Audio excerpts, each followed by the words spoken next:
Well, it's a beautiful morning. Good morning and welcome to Good Morning Uganda. My name is Olive Monica Najuma. Now, you may be wondering why I'm happy today. Jerome Sonko just made a comment here that I won't repeat, but it indeed made me smile this early morning. But we have news updates. We have a lot that happened in the country, especially yesterday, where police put out of action 4 robbers that were tracking and trying to rob a client of Stanbic Bank at Acacia Avenue, at Acacia Mall actually, and police was able to identify them and put them out of action. But then in the sides of Njeru, a bomb took out of action. 2 people were killed because of a bomb that went off that side, and one of them is in critical condition in hospital, and we hope that they may survive. Now, coming back to here in the studio, I am with Jerome Sonko and Chiraba Robert Nyonyintono in Studio B. Good morning, Jerome. Good morning, and I'm doing fantastic, and good morning to our dear viewer. You know, when you've started with that issue to do with the police, there is a term I loved about the statement from the Uganda police: neutralize. Neutralize. So when they brought in that word neutralize, I had so many thoughts in my mind. I was saying, now what do they mean by neutralizing? Did they put them out of action? Did they try to calm the situation? No. Only until I realized it's the police here that is using this term, meaning it is pretty much nothing to do with discussion, but however, putting someone out of action completely. And well, of course, yesterday a lot of things were happening very fast, besides the bombings or the bomb reports in Njeru. Yes. But when it comes to that incident around the Acacia Avenue, it caused not only a lot of traffic, but there was a lot that happened during that time of the shootings. Disorganization when it comes to the order of the day, because many people, remember, just one single gunshot can pretty much traumatize anyone around. I know. Especially if you've never heard of one. And getting the experience of seeing someone being shot dead is also a different experience. So it kind of created a different sort of mood within Kampala. But again, it kind of puts us in a position of being very mindful if we are to move, because I've been told the amount of money that was in question here was about 500 million shillings in cash, in cash that the assailants wanted to move away with.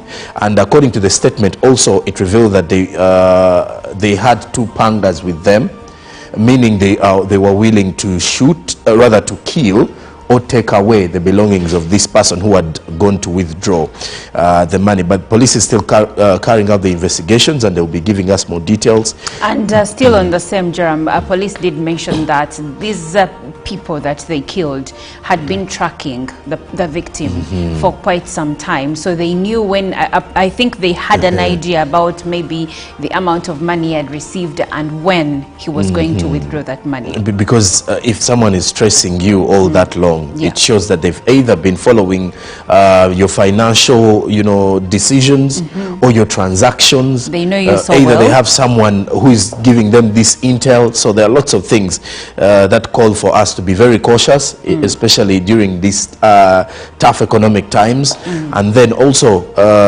being very mindful, especially if you're dealing with heavy sums of money. But Jerome, where is it safe? Because ideally, I would assume that when I'm moving along areas of Acacia Avenue, if I decide to use a branch at Acacia Mall, I am safer than when I go downtown Kampala. And you've posed a very good question, because at times people think when you move to downtown Kampala, or if at all you're moving in the slums, that is where it's more risky. Yes. But we've also been seeing so many incidents that have even been captured on CCTV, and they're in high-end areas. You're talking about Kololo residentials, now Acacia, where someone may not believe, because there are so many people around that place, around Kololo, and you do not expect maybe, something to, especially it's also high-end. So you don't expect, it's not even expecting, but you wouldn't wish to see something like that happening there, because then the truth is, who will be safe if at all every area, that even the areas that we thought were safer are also not safe anymore. Yeah, interesting times we are in. It is January. Some people like to say that it is the 90 days of January. I think we were on day 30, if I'm to go in that line. But anyway, Robert Shrabo joins us from Studio B. Good morning, Robert. And what are your thoughts on the incidents that occurred yesterday? Well, first, it is very unfortunate that we saw such, but the good thing is police managed at least to follow that. Now, Joram was talking of a new term. Now, police and army have certain terms they use, I think, to paint a good picture. Putting out of action is for the army, usually the military uses that word, to show that we killed. They'll just tell you he was put out of action, so you just know they killed him. Now, police also uses the other to show that there was exchange and we lost a life. Just like they'll beat someone right and they'll say we used reasonable force. But if you ask how reasonable force was, this person can barely walk. You need to look at the other guy. But they will tell you police used reasonable force to disperse the crowd. But when you look at some that were demonstrating, you will know that that was so much reasonable force. So they have those terminologies that paint a good picture, some words they use. But I think it's very important for Ugandans to know, when you're moving with huge sums of money, always seek police protection or employ these private companies that transfer money, because we've had many of these incidents happen on people. Imagine if someone's going to withdraw 500 million, even right from the bank, you're not safe, because first and foremost, in most banks, people who come for huge sums of money are not given that on the what do you call it, Olive, you're once there, where you go to the bank, is it the counter, not the counter? They are not, the money is not given to them over the counter. Yes, they usually take you to a certain place. If you go in most of the banks, there is For the bulk transactions. the bulk transaction. So if someone is very bright, already seeing them you going that direction, they know this person is going to withdraw a lot of money. And in some banks, they're idle people. Someone comes as if he's filling a form to withdraw, deposit, they are there. So this one can easily communicate to their colleagues out that a gentleman dressed like this, he has gone to the bulk transaction. So it's always advisable, have police, because they provide these services, or get a private security company. They'll transport this money. Do not move with these big sums of money. You're right, Robert. It is easy to spot you. Though for this case, branches like Acacia branch is premium banking, so every person, it is assumed that whoever goes into that branch is a premium banker. But anyway, the good news is that the money was not stolen. The bad news is that lives were lost. I don't know if we should mourn those lives because they were, they tried to steal from someone, but that's a story for another day. For now, Robert Shirawa takes us through our local news. And we begin with President Yoweri Museveni, who arrived in Abu Dhabi. Now, His Excellency yesterday evening arrived in Abu Dhabi, the United Arab Emirates, at the invitation of His Highness Sheikh Mohammed bin Zayed, the President of the United Arab Emirates and the ruler of Abu Dhabi, to attend the Abu Dhabi Sustainability Week, a global platform that addresses the world's most pressing sustainability challenges. Receiving the President at the airport was His Excellency Sheikh Shakbut Nayana Al Nyayana, Cabinet Minister and Minister of State in the Ministry of Foreign Affairs of the United Arab Emirates. Also present to welcome the President was His Excellency Abdallah Sin Yalsasins, the head of mission of the UAE Embassy to the Republic of Uganda, Honorable Chidio Wachiwanuka, the Attorney General, Honorable Martin Mugara, the State Minister for Tourism, Uganda's ambassador to the EU, His Excellency Ambassador Zake Chibedi, among other government officials. At Entebbe International Airport, President Museveni was seen off by the Vice President Jessica Alupo.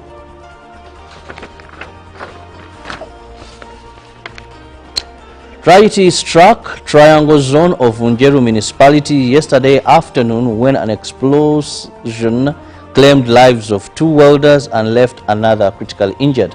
The deceased, identified as Tumwebaze Emmanuel and Mpande Ayubu, were reportedly working on a steel metal structure when the incident occurred around 1 p.m.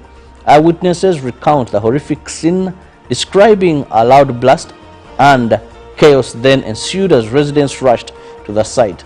David Mugogo, who survived the explosion, was rushed to Njeru Medical Center, where he recounted the moments leading up to the incident. The medical officer, Komi George, who attended to Magogo, stated that his injuries were severe but he is in stable conditions. Authorities suspect the explosion was caused by mishandling unidentified metallic object. Security forces, including the Uganda Police Force, Defense Forces, counter-terrorism units, have cordoned off the area to investigate the cause of the blast. Seziwa Regional Police spokesperson Helen Butoto confirmed the incident and urged residents to exercise caution when handling unfamiliar metals. The bodies of the deceased were transported to Jinja Regional Referral Hospital for postmortem examination. Still with police are yet to implement the presidential directive on police bond, pending special guidance from the Office of the Inspector General of Police, Abbas Byakagaba. Police said the delay is to minimize misuse by some officers. Officers are directed to expedite investigations in petty cases and dispose of suspects to the judiciary within the constitutional 48 hours.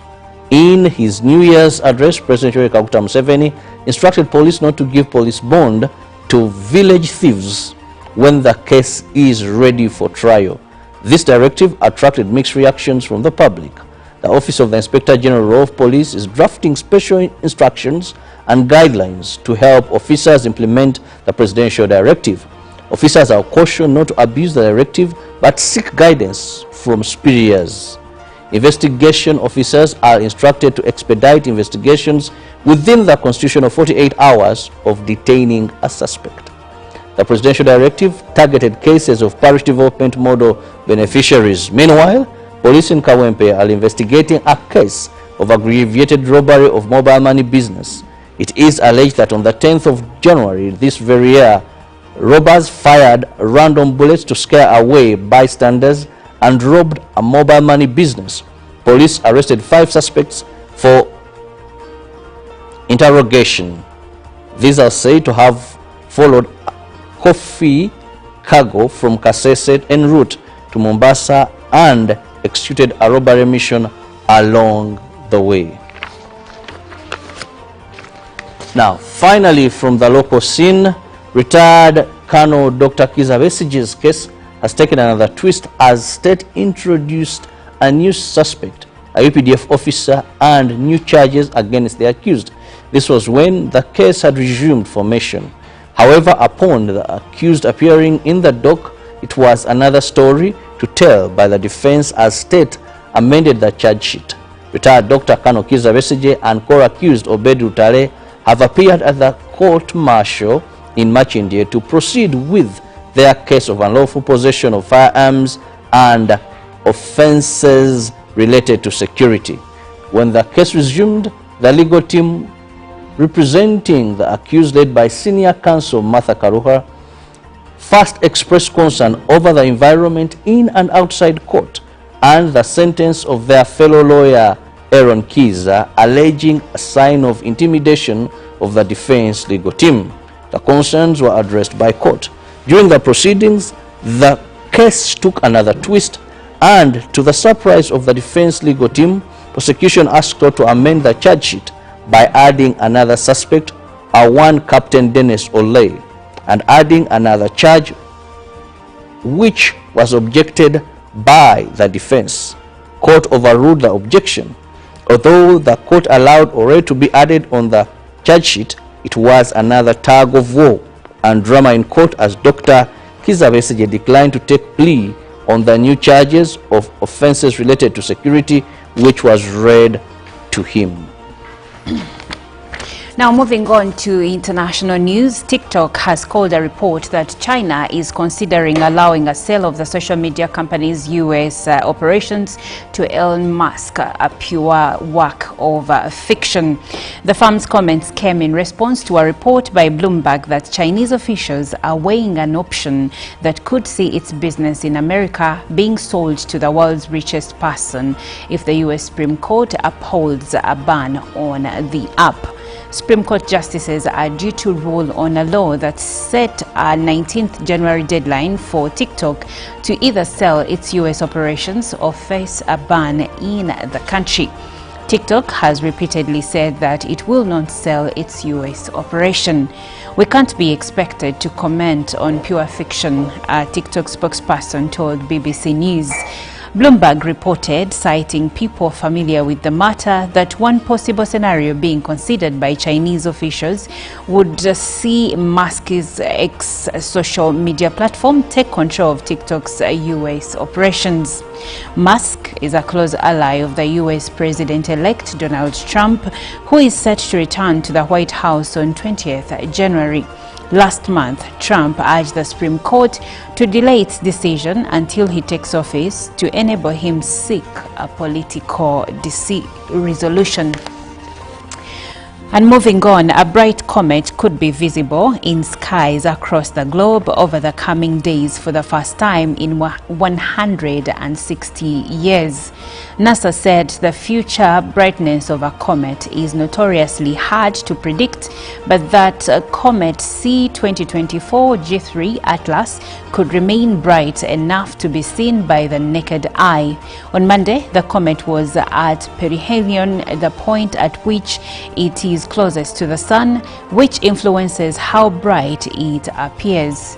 Experts say it could be visible from Monday night. While the exact locations for possible visibility are unknown, experts believe the comet, which could shine as bright as Venus, may be observed from the southern hemisphere.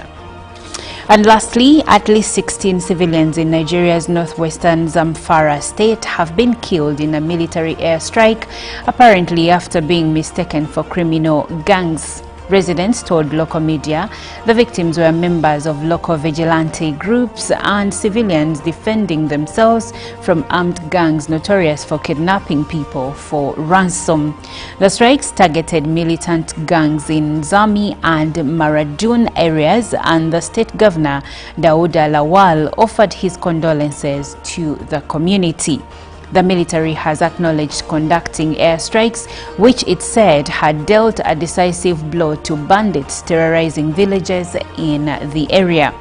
The Nigerian Air Force said it was investigating reports of vigilante losses. While the operation successfully eliminated several bandits and led to the recovery of some kidnapped victims, the NAF views with grave concern reports of the loss of civilian lives in the course of the operation, it said in a statement.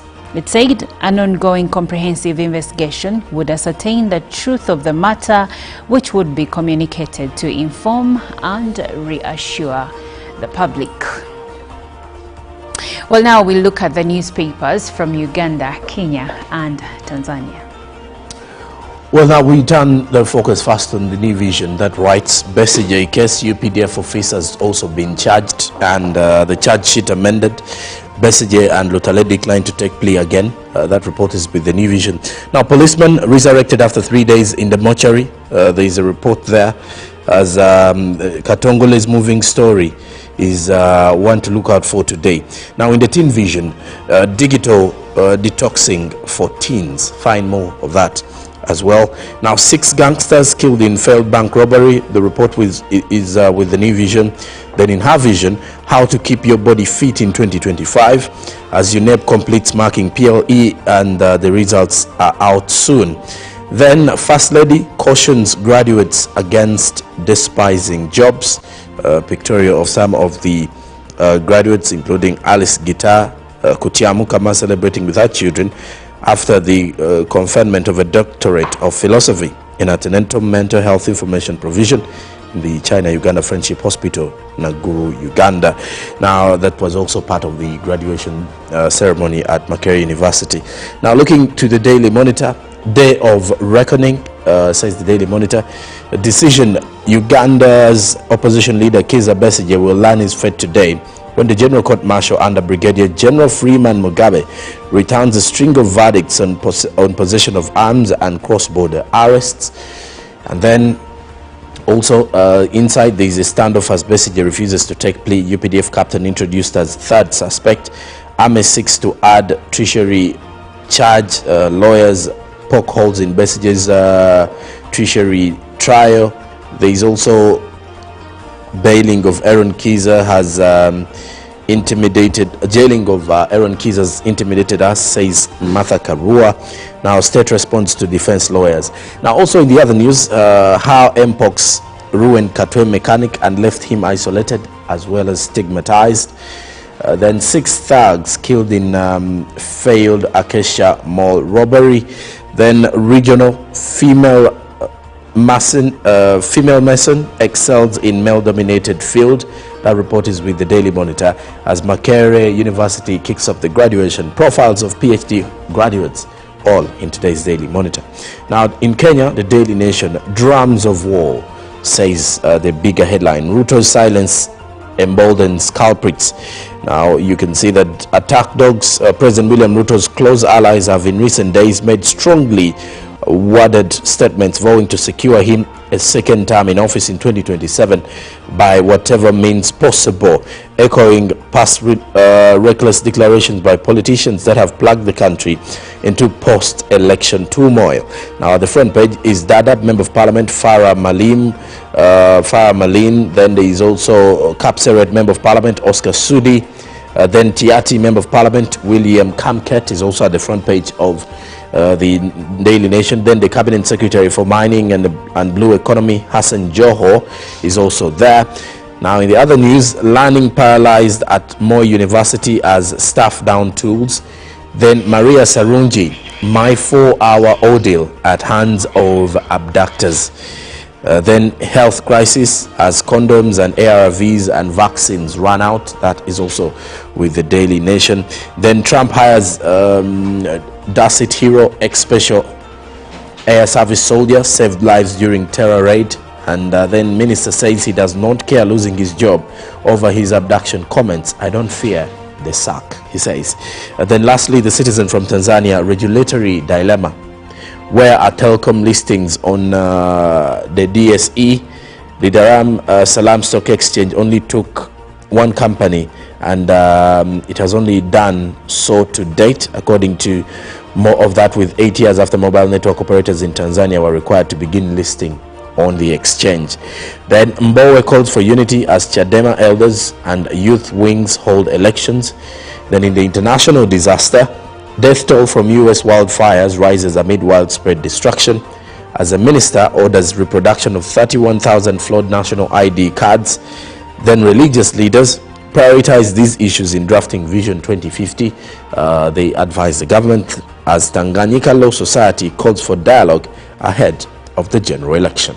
And that does it for our press review this morning. Well, with the press review, we come to an end of our news updates, but we have the song of the day, the inspiration song of the day from Rowena. Enjoy. Live from UPC Studios in Kampala, this is Good Morning Uganda.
Live from UBC Studios in Kampala, this is Good Morning Uganda.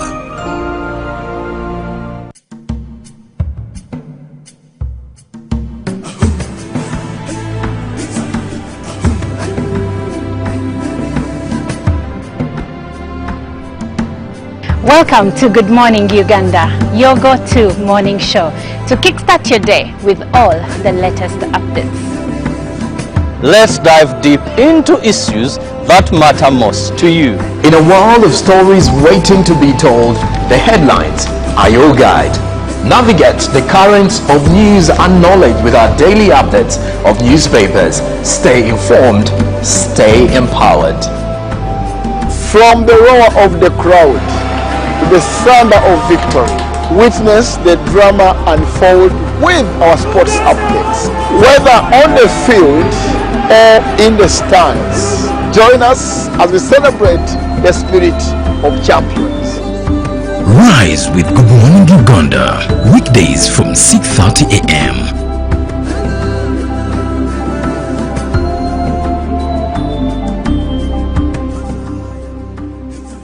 Pick of the day on UBC.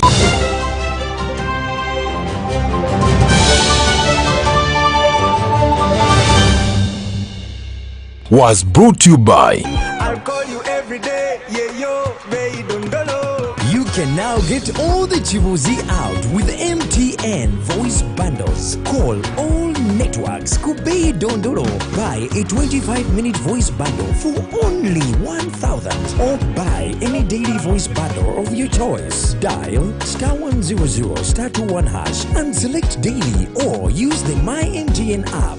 When we talk together, we are unstoppable.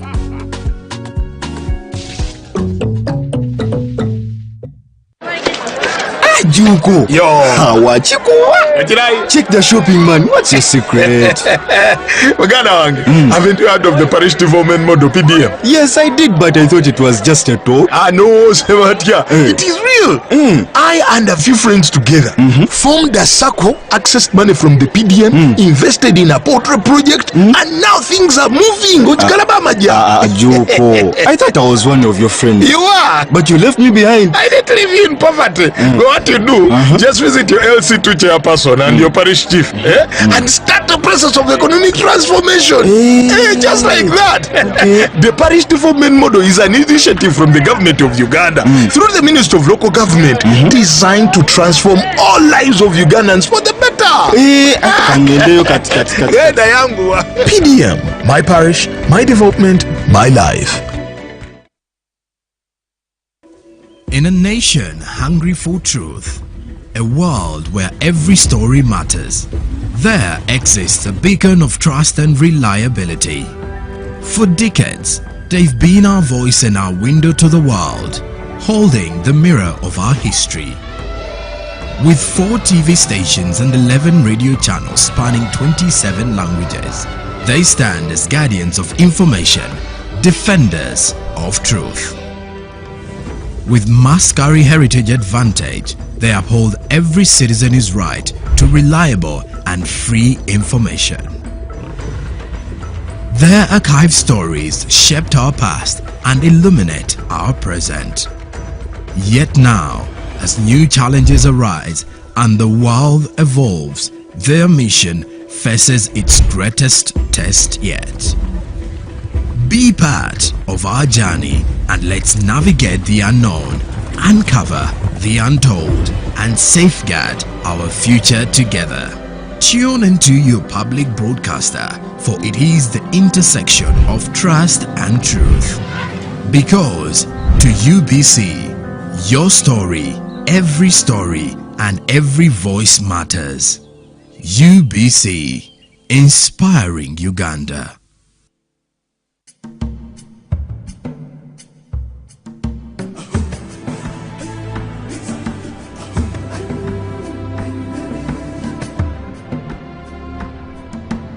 Welcome to Good Morning Uganda, your go-to morning show to kickstart your day with all the latest updates. Let's dive deep into issues that matter most to you. In a world of stories waiting to be told, the headlines are your guide. Navigate the currents of news and knowledge with our daily updates of newspapers. Stay informed, stay empowered. From the roar of the crowd to the thunder of victory, witness the drama unfold with our sports updates. Whether on the field or in the stands, join us as we celebrate the spirit of champions. Rise with Good Morning Uganda, weekdays from 6:30 a.m.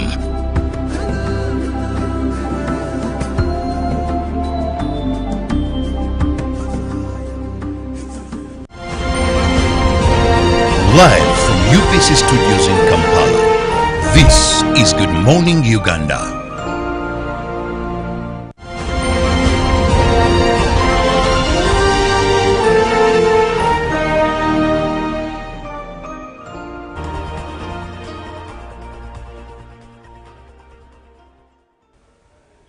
Well, good morning once again. You're watching Good Morning Uganda. I'm Olive Monica Najuma. In studio with me is Jerome Paul Sonko, and in Studio B it is Chirabo Robert Nyonyintono who will be joining us shortly. But now, before we get into our newsreel for the day, we have introduced another newspaper on top of the ones that we normally share with you in our press review, and it's called the Uganda Gazette. Jerome Paul, what do we have in the Gazette today? And in the Gazette, as of 10th of January 2025, the contents so far with this particular, and the Commissioner for Oath, the Advocates Act, you can find more details on the Advocates Act notices, the Companies Act notices, the Electricity Regulatory Act notices, the Copyright and Neighboring Rights Regulations notices, the National Payment Systems Act notices, the Trademarks Act registration application advertisements are also part of the Gazette of as of January 10th, 2025. Now, in the on the same bits of the supplements, the statutory instruments, which is the Electoral Commission appointment of date of completion for the update of the National Voters Register, completion of special interest groups register for the general elections 2025-26, and a countrywide instrument 2025 also highlighted. And then you can find out more details on the Excise Duty Amendment Bill 2025, the Income Tax Amendment Bill 2025, the National Coffee Amendment Act 2025, the Land Annual Nominal Ground Rent Amendment Regulation 2025. Then also in the Commissioners for Oath Advocates Act Commission, to all whom these presents may come greetings. You can find more from Alfonso Chigamo Owini-Dolo, the Chief Justice of the Republic of Uganda. And then there's also a general notice, number 13 of 2025, from the Secretary of the Uganda Law Council, Nabakoza K. Margaret, in regards to the notice of application for a certificate of eligibility. And that is in reference to the Advocates Act Cap 295. And then also from the same Secretary Law Council, Nabakoza K. Margaret, as of Kampala 30th October 2024, there is a general notice number 14 of 2025 in reference to the Advocates Act Cap 295, notice of application for a certificate of eligibility, and that is being presented to the Law Council by Namatovu Margaret, who is stated to be a holder of a bachelor's degree from Kampala International University, having been awarded a diploma in legal practice by the Law Development Center. And then you can also find details of the Advocates Act Cap 295, notice of application for a certificate of eligibility, going to being presented to the Law Council by Wanyoto Lydia Mutende. And then also the other is one being presented to the Law Council by Alibakoba Rebecca, who is stated to be a holder of a Bachelor's of Law degree from Uganda Christian University, having been awarded on the 29th day. That is some bit of what you can find within the Uganda Gazette as of January 10th, 2025. And now we launch into our press review. There is growing concern regarding, there is growing concern in the health sector where allegations are made that private health centers are basically overstepping and going behind the regulations of the government to charge exorbitant fees and take advantage of patients. Now we look into that to see what is really going on the ground, but also to find solutions to the same. Now, Robert, if you may, please share an overview of the private health facilities in the country and how they are important, or the role they are playing in the health sector. Well, thank you so much, Olive. First, we must know that according to our Constitution of 1995 as amended, health is a right, and also it is a mandate of government to provide health to its people. However, we must accept that government is constrained. All our health facilities, the public health facilities, are not as much as needed, or in some areas do not give the best as wanted. I hope I'm gotten right there. That there are places you may go to and it's hard to come by a public health facility. So there will be a private health facility. Or sometimes the services, these are facts, no doubt about them, that sometimes the services, and services I mean manpower, I mean equipment, are not to those desirable levels. So the private sector comes in. Now I must tell you that about 70% of our population depend on private sector when it is about their health.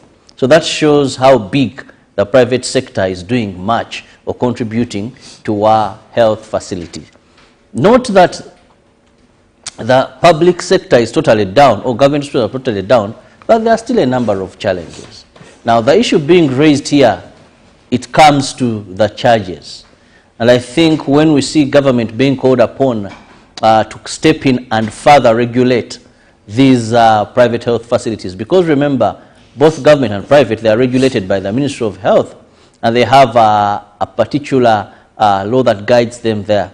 Now, first, we must also know that much as health is a human right and a constitutional mandate by government to provide with assistance from the private sector, we are in a liberal economy where I invest to make money. I aim at maximization of profit. Now, when I heard this caused by civil society, that is the first thing, Olive, that came to my mind. Because there are many areas where I have the public and private sector. Talk about the education sector.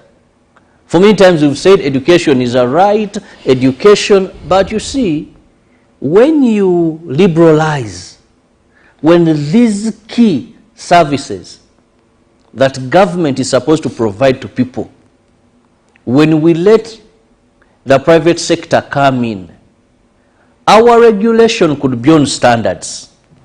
That is okay. Our regulation could be setting minimum standards. But as far as pricing is concerned, to me that is a hard nut to crack, a mountain to climb, and a nightmare. Because one, I will be paying taxes to government, because these private health facilities, you see that they have licenses, they are paying. I import drugs, or I purchase drugs. I pay my staff salaries that sometimes may be much better than what you offer. So the private sector pricing could be hard.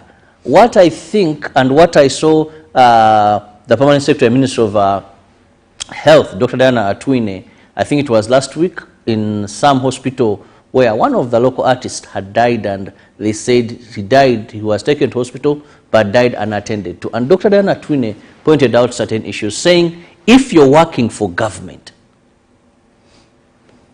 do not work in a private hospital. Retire, go in peace, work in that private hospital. But you're drawing government salary, you're also getting salary from the private sector. And she even talked of transferring some of those doctors, medics in that area, because truly said, if someone takes some time there, they even begin businesses there. That you can do. But to me, I highly doubt that the government has the capacity to regulate pricing in private hospitals. During COVID-19, some ICUs some hospitals, a day in an ICU was between 1.5 to 2 million. Now, installing that, constructing that whole unit is damn expensive, Olive. And our viewers know it, very expensive. What if I got a loan to have that ICU unit in my hospital? But Robert, I actually like the example you have used, COVID-19, which came as an emergence of some sort. So if, yes, let's say you got a loan, you didn't plan to have COVID-19, right? So does it mean that because now we have COVID-19 that your prices should go high just because? What if we didn't have COVID-19? Wouldn't you have paid your loan? Well, there was now more demand. I was using more.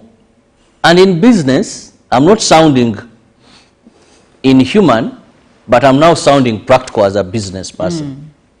You see, demand shoots up price when there is demand. If my ICU was attending to 2 people, and now I have about 30, 40 demanding, definitely the price will go high. No pun intended. Yes, and in business also, the other thing you must know, business is about taking advantage of situations to maximize profit.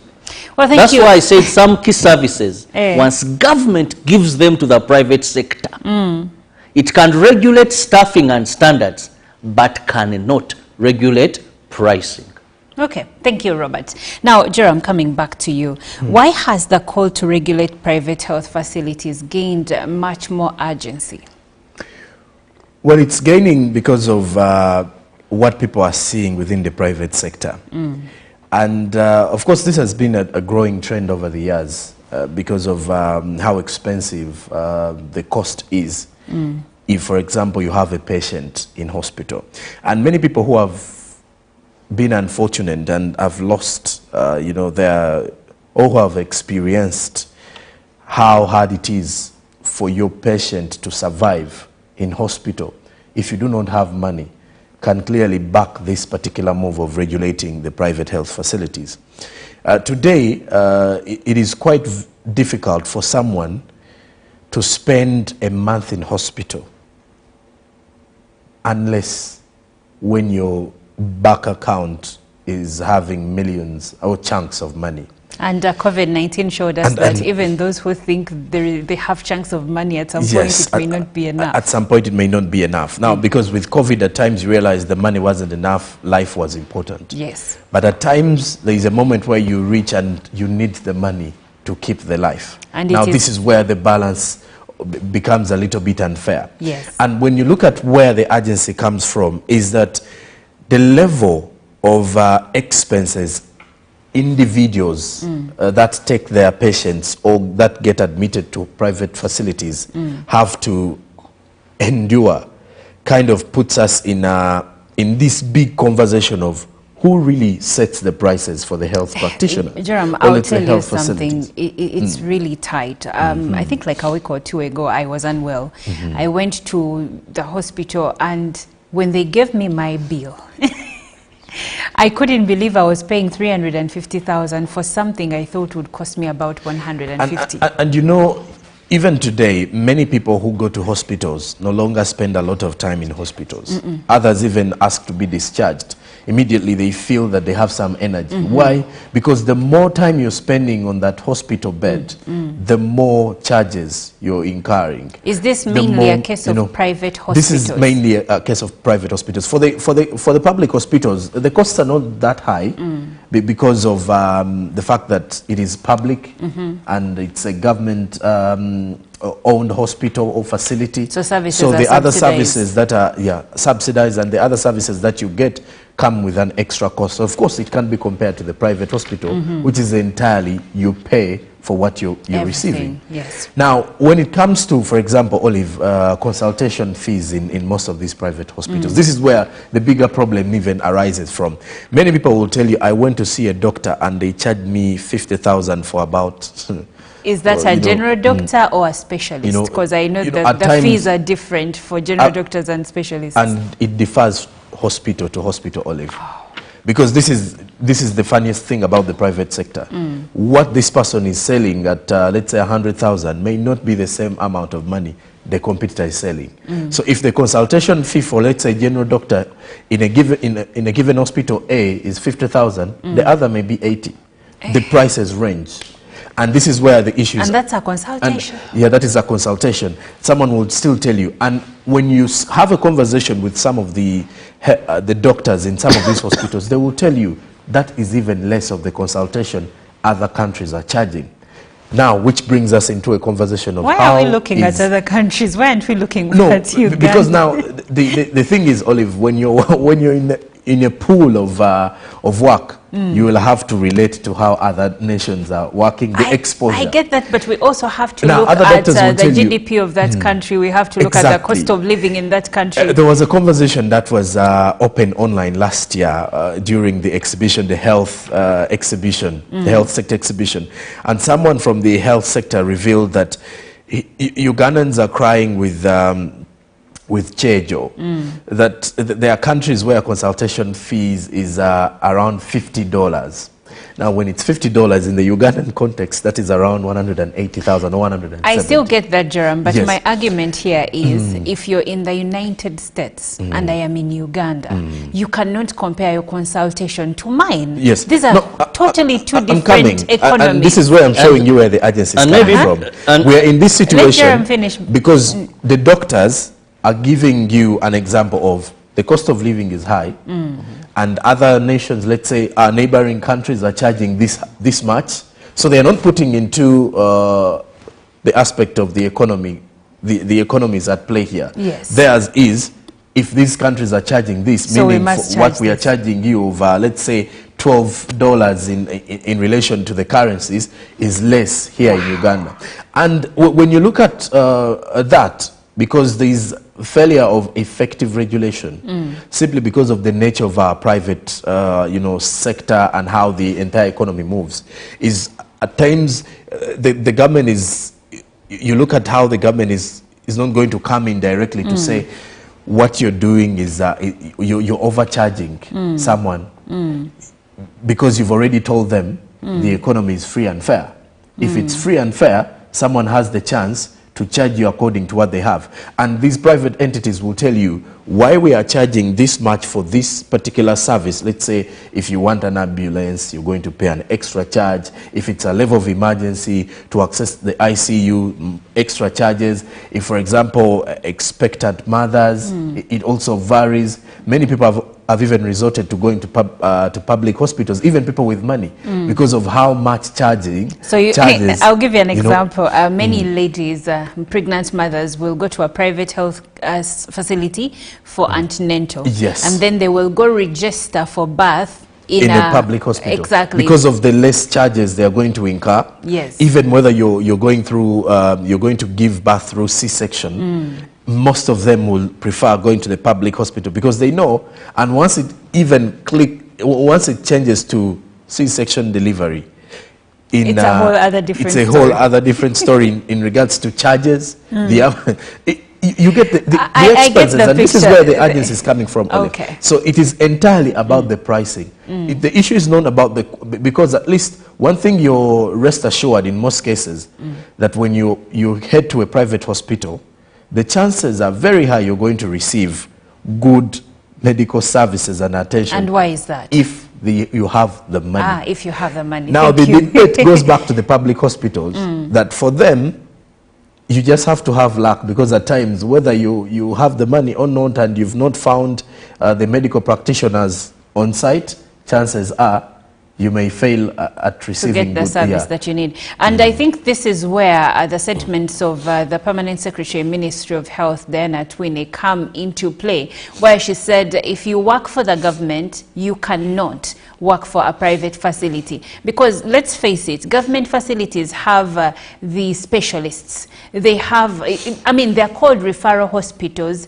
for a reason. For instance, if you go to Mulago National Referral Hospital, or Mbarara National Referral Hospital, or Masaka, the expectation is that these hospitals, especially out of Kampala, the capital city, have the specialists. But now if the specialists are working in private facilities, then it makes no sense. So I totally understand where her sentiments were coming from. But Robert, coming back to you, from the perspective of private healthcare professionals, what are some of the challenges they are raising as to why they are failing to adhere to the standards that have been set by the government?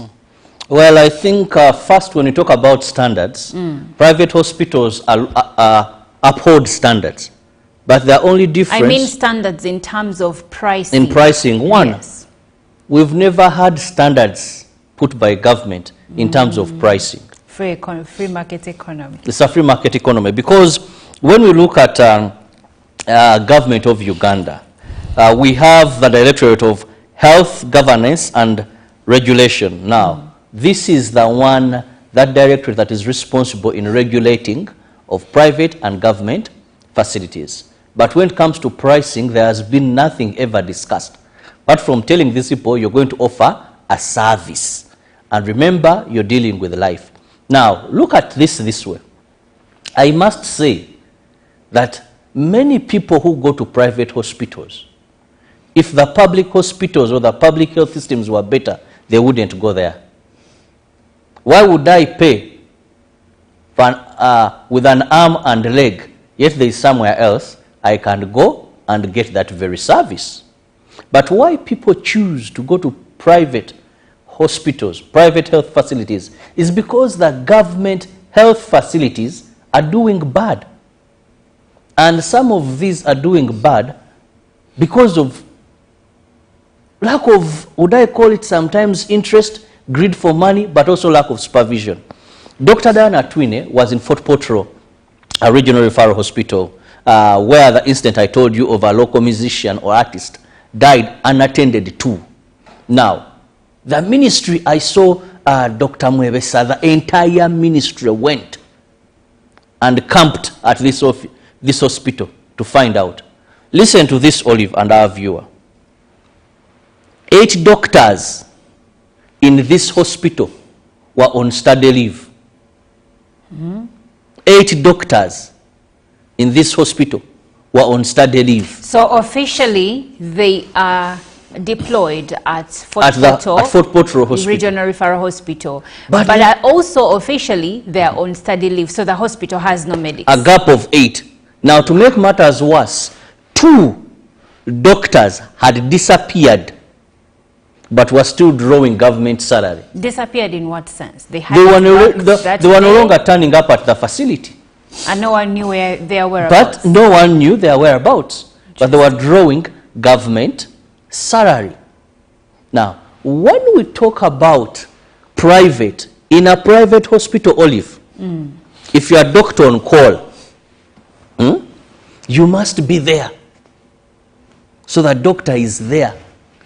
If it is all about hygiene, this hospital, the hygiene is there.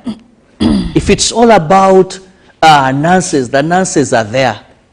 Now, with the gaps I've given you, that is just one hospital, one referral hospital. If that is the situation there, 8 doctors. Tell me a private hospital that can have 8 doctors on study leave. On study leave. None that I know of. Then 2 impossible disappear, and they're still drawing salary. You're fired. So now this is where you find the drama. That this person will tell you, if I'm able to maintain 8 doctors, they're available, I'm paying them well, how do you expect me to maintain these people here and they are not running up and down? Yet, you're my client, I'm getting money from you to pay all the bills, and on addition, the drugs I use, I pay for them. That's right. The building, I mean, some are renting these buildings. Many are renting. Many are renting. Yes. The facilities that they have, modern equipment that you find there, justifies their costs. Even where sometimes, of course, they may take advantage of the situation. Let me just give you another picture. Government, why sometimes I feel some of these things we can't avoid. Are you aware that government increased salaries of these doctors? Yes. For example, let me give our viewer, to be able to take these people, if it means holding them by the neck, to do so. In 2002-2003 financial year, government allocated 3.722 trillion to the health sector, including wage bills increase. Now, listen to this. We have senior medical consultants increase their salary from 7.3 million to 17.4 million. Do the salaries come in on time? Yes. These people, you get their salary, you see them protest.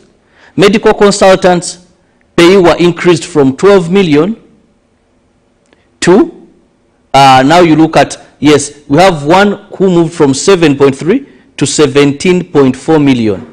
Those are medical consultants. Now you also have those that were from 4 and went to 12.7. We have... is that monthly salary? Yes, monthly. Principal medical officers from 4.5 to 8 million. Enrolled nurses. Please also remind them that it's gross. Yes, but gross. Regardless, regardless. Do you know how many government workers are not earning that gross? You know why I asked if they come in on time? There is also an argument that many of these doctors attached to public facilities give, and I'm not saying it is right to give, because I wouldn't want someone who has an appointment later to provide services to people not to be responsible enough. Many of them will say that at times they go months without receiving pay. And even when we see some of these strikes coming in, they come in after a period of, let's say, 1 to 3 months without this pay. And that's why I asked, do these salaries come in on time? So what's the point you're trying to make? The point I'm trying to make is, if we are to organize our house from the health sector's perspective, everyone has got to do their job, and they have to tick the boxes. But there's a point to first bring home salaries have to come in on time, allowances on time, the environment of work should be conducive. Then the other person who has been appointed needs to do the services basing on, and the reason that's why they always prioritize the private sector is they know the salary is coming in on time, the allowances are coming in on time, and it's good pay. And on top of it, they know they will lose their job. Now, from the government's perspective, there is comfort. Everyone knows you no can one is going to disappear and so still pointed get out what I wanted to say, which is actually what is happening. I want to hold the Ministry of Health very responsible, and the people in the medical fraternity. I one time gave you an example where one of my friends in the biker community had a bad accident and had to rush him to Chirudu Hospital. Now, when we reached Chirudu Hospital, I saw doctors on call. You know, on their notes board, they put doctors on call. And I got reliable information after some hours that there was no doctor. I picked a phone call. I called the PRO, Ministry of Health, Emmanuel, Ainebiona. In 45 minutes, I was on the upper floor with some nurse who is my friend. I saw vehicles of doctors coming in and some on a border asking. After calling? Yes, who is Chirabo? Chirabo Yadi. So they were available, they were not out of town, they just weren't. Also, Robert, which biker association? Which biker in context are we talking about? Well, it's called Gaba Riders Club. Where I am their spokesperson. Oh, you're meaning the bikes, eh? Yes, our big bikes, our association. Okay. Now, Emmanuel, because when I made this call, I told this person, there is no doctor in the emergency. There are only two. He said, Chirabo, I have records. The doctors are there. There's Dr. Sanso, Dr. Sanso, Dr. Sanso. Please don't speak what you don't understand. Eventually, they came and they were all like, who is this person? Who is this person? We got free treatment as government states and good treatment. Free treatment? Yes. And most of these people, You would see them with their please, gowns. As we close, I want that to be your last remark. Please clarify on the free treatment. If I went to Mulago National Referral Hospital today, am I not going to pay any money? Am I getting free treatment? Because that's what our viewer is now interested in.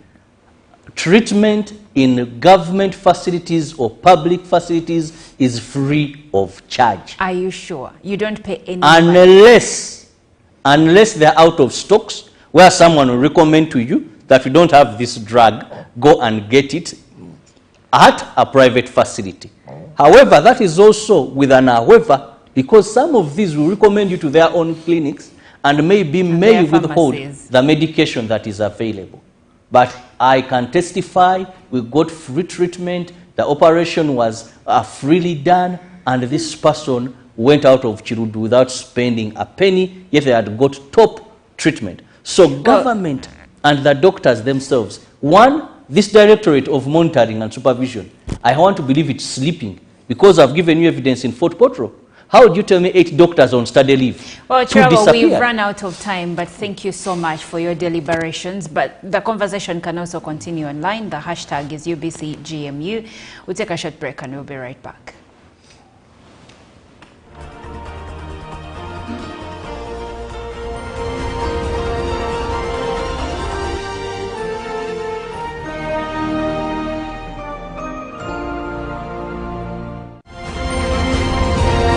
Live from UBC Studios in Kampala, this is Good Morning Uganda. In a nation hungry for truth, a world where every story matters, there exists a beacon of trust and reliability. For decades, they've been our voice and our window to the world, holding the mirror of our history. With 4 TV stations and 11 radio channels spanning 27 languages, they stand as guardians of information, defenders of truth. With Mascari Heritage Advantage, they uphold every citizen's right to reliable and free information. Their archived stories shaped our past and illuminate our present. Yet now, as new challenges arise and the world evolves, their mission faces its greatest test yet. Be part of our journey and let's navigate the unknown, uncover the untold, and safeguard our future together. Tune into your public broadcaster, for it is the intersection of trust and truth. Because to UBC, your story, every story and every voice matters. UBC, inspiring Uganda.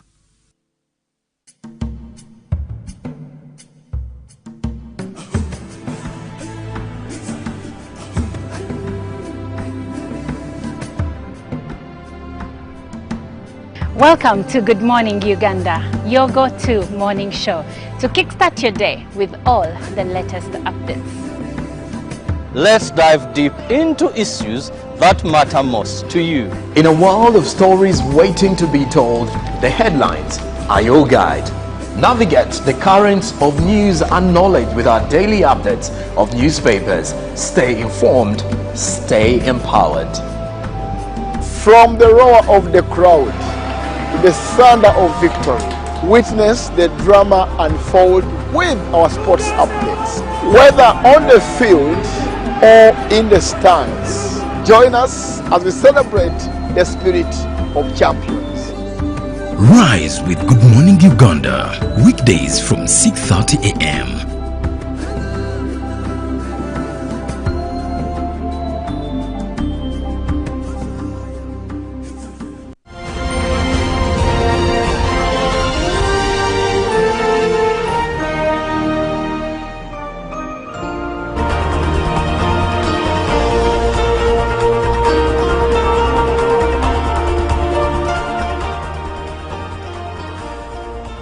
Good morning, and we are glad to have your company here on Good Morning Uganda. It's now time for the business updates.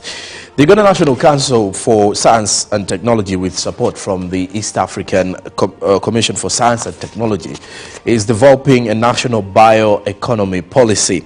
The policy will largely contribute to sustainable development of the East African member states through product development and job creation. The bioeconomy, in simple terms, is the use of bioresources to produce products and services, and it involves the use of renewable resources for economic, environmental, health, and social benefits. According to Dr. Fortunate Muyambi from the East African Commission of Science and Technology, bioeconomy presents a unique opportunity to address challenges in health, agriculture, environment, and industry while achieving economic development. The development of the national policy on bioeconomy will involve wide consultation with the key stakeholders, especially the private sector. According to experts, the bioeconomy is a new wave of economic development and is a crucial element of circular economy that permits reuse and recycling of resources. Elsewhere in Masindi, the sugarcane farmers are protesting against the removal of their way bridge by the Ministry of Trade, Industry and Cooperatives. The chairperson of the Bunyoro Sugarcane Farmers Cooperative, Mohammed Kazibiraine, told the reporters that on Saturday, an offer from the Ministry of Trade, Industry and Cooperatives, that is from the officer David Kiza, ordered the closure of the farmers' weight bridge before directing the police to do some deployment in the same area. Now, currently, farmers under the Bunyoro growers who supply cane to Bunyoro Sugarcane Growers Cooperative are stuck with sugarcane since police officers cannot allow sugarcane trucks in the premises. Farmers insist that the police deployment at the Ministry of Trade to halt business for Bunyoro Sugarcane Farmers Cooperative in Masindi is illegal, since they were not given any reasons as to why they should stop operating. Now, the Albertine Region Police PRO Julius Akiza acknowledges police deployment as a request from the Ministry of Trade. Then lastly, from business, the Ministry of Agriculture is committed on the collaboration with Sasakawa Africa Association to enhance regenerative agriculture through coordination with extension workers and sub-county and village levels. This was at the launch of a report on regenerative agriculture by Sasakawa. The Regenerative Agriculture by Sasakawa Africa Association intends to improve soil health through agronomic practices, and the association, through commercial community business facilitators working with extension workers, plans to leverage on regenerative agriculture to bolster commercial farming. The Ministry of Agriculture commends development partners in the sector and commits more collaboration in order to enhance commercial farming by mobilizing farmers to utilize money from the parish development model. Now, Sasakawa Africa Association trained commercial community business facilitators and deployed them for multiplication effect in various communities. Then they also launched the comprehensive guide, which is a groundbreaking resource that highlights 50 proven technologies for on-farm demonstrations, aiming to enhance soil health and boost agricultural productivity. And that does it for business this Tuesday. We'll be back tomorrow with the latest from the same. But a look at the forex market. The currency as of the 13th of January, Monday, opening time, the US dollar was buying at 3,691.91 shillings, while closing time saw the US dollar buy at 3,694.23. While selling then by midday, the US dollar was buying at 3,703.41, while closing time saw the US dollar sell at 3,704.23. The Great Britain pound was buying at 4,491.06, while selling was 4,503.23. The euro was buying at 3,775.87, while selling at 3,786.09. The Kenyan shilling was buying at 28.54, while selling at 28.62. And the Tanzanian shilling was buying at 1.47, while selling at 1.47. The South African rand was buying at 193.07, while selling at 193.59 Ugandan shillings. And well, that does it for business this morning. Good morning. Stick around. Conversations are returning with the Good Morning Uganda agenda.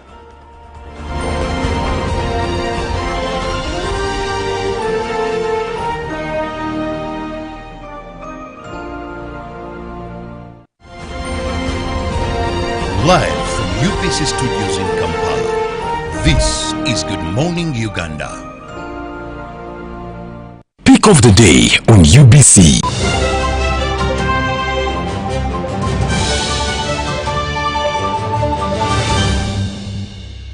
Was brought to you by I'll call you every day, yeah yo, baby dondolo. You can now get all the Chibuzi out with MTN voice bundles. Call all networks Kubei Dondoro. Buy a 25-minute voice bundle for only 1,000 or buy any daily voice bundle of your choice. Dial *100 *21# and select daily or use the My MTN app. When we talk together, we are unstoppable.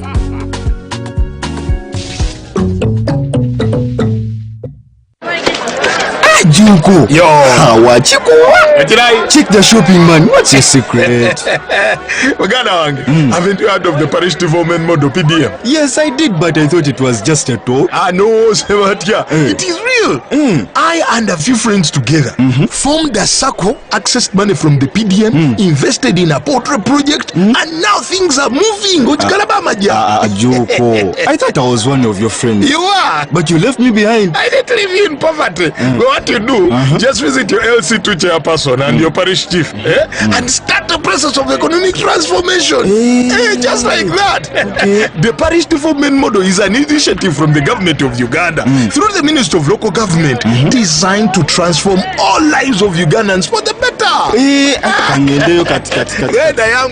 PDM, my parish, my development, my life.